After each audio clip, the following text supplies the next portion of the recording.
Hi, welcome to Biology 50. I'm your instructor, Jacob Court. Biology 50 is an introductory course that focuses on cell biology and the anatomy and physiology of selected human organ systems. So in this course, we'll talk about the cell, the parts of the cell.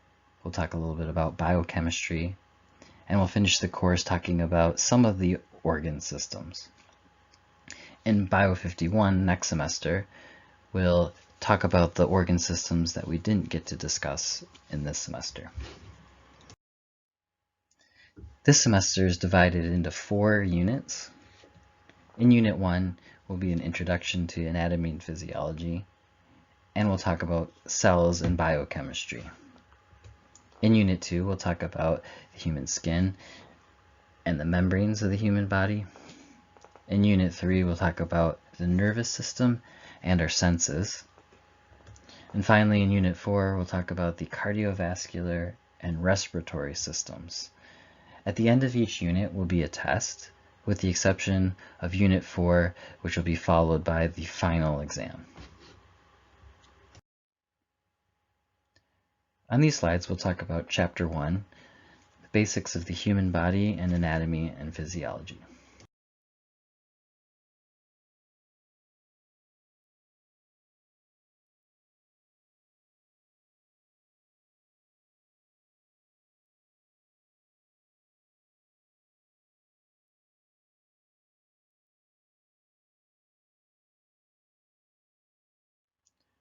Section 1 is an overview of biology and human anatomy and physiology. Let's begin by discussing what is anatomy and what is physiology. Anatomy is the science of body structures. It describes what the body parts are, what are their names, what do they look like, and what are their positions in the body. In contrast, physiology is the science of the body's functions. It looks at how body parts work. What do the body parts do, and how do they do it? Biologists have identified a number of characteristics that all living things share. These include organization. All living things are organized at different levels. Metabolism. All living things carry out chemical reactions and gain energy from the breakdown of molecules. Thirdly, all living things maintain somewhat consistent internal conditions. This is known as homeostasis. Fourth, all living things carry out some form of movement.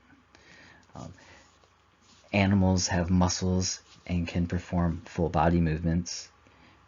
Smaller single-celled organisms like bacteria can move with flagella and cilia, and all living things have to move chemicals and molecules within their cells. Fifth, development. Living things grow and change as they mature. Sixth, all living things need to produce offspring, in other words, reproduce. And lastly, all living things evolve or change in their genetic makeup within a population over time. In Section 2, we're going to focus on the characteristic of life known as organization. The human body is complex. Biologists have devised a way to make the study of the human body and the organization of all life much simpler by dividing it into different levels. At the smallest level is the atom. Atoms are the building blocks of all matter. Atoms include things like carbon, oxygen, nitrogen, and those other things you find on the periodic table. Atoms can come together by chemical reactions to form molecules. Molecules can come together to form larger macromolecules.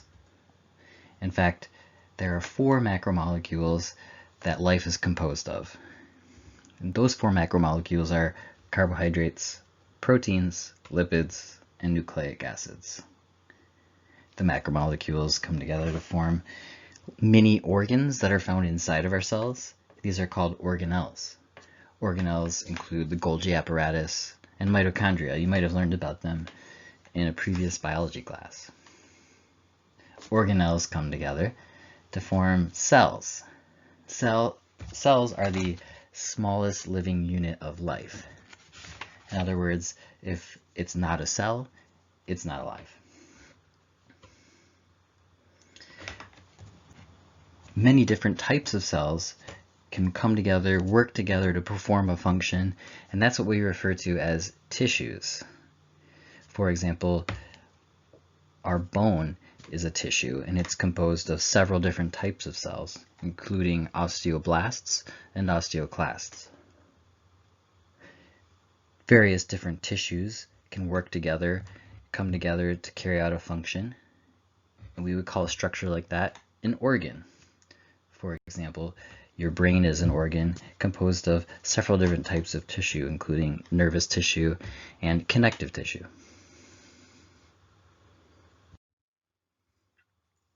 Organs come together and work together to provide a function. This would be called an organ system. So your nervous system is composed of your brain, your spinal cord, and the various nerves in your body. All of the different organ systems come together to form the final organism. The other levels of life, the higher levels like population, species, community, ecosystems, those levels we'll leave for another biology class, particularly ecology. This slide here is showing a picture from a website where you can explore the scale of the cell and the atom. Starting at a coffee bean, you zoom in down to the size of a grain of sand, an amoeba, a photoreceptor, all the way down to the level of a carbon atom. It's a pretty cool website. Check it out, the link below, or click on the picture. Section 3 is about reproduction.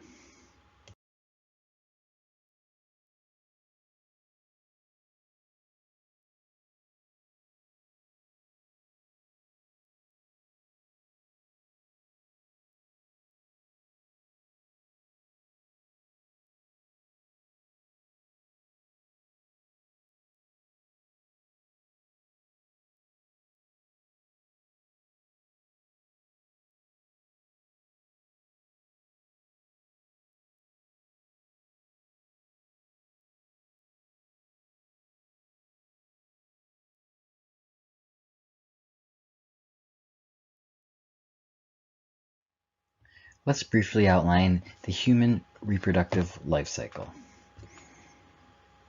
This begins with the adult stage of the human life cycle.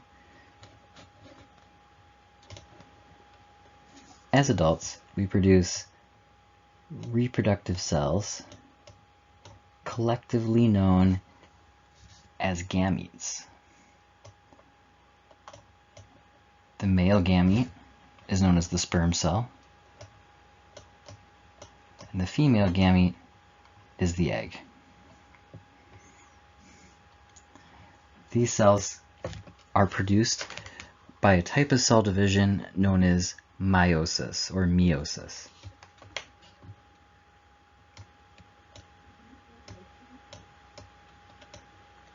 The sperm and the egg cell fuse. They come together in a process known as fertilization to produce a single cell individual called the zygote.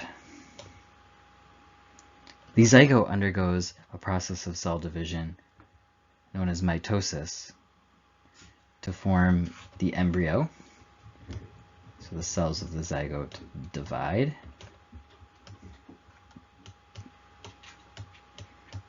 An embryo is a multicellular structure, and the embryo will continue to divide many millions of times, also by mitosis, to once again form an adult.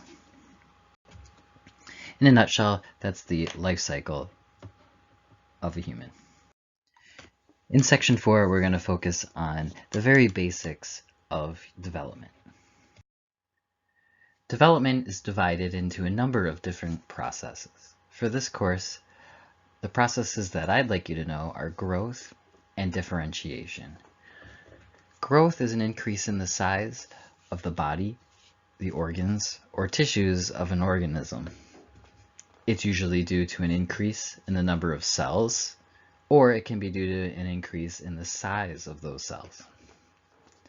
Whereas differentiation is known as cellular development, and it is the process where unspecialized cells change and become specialized cells.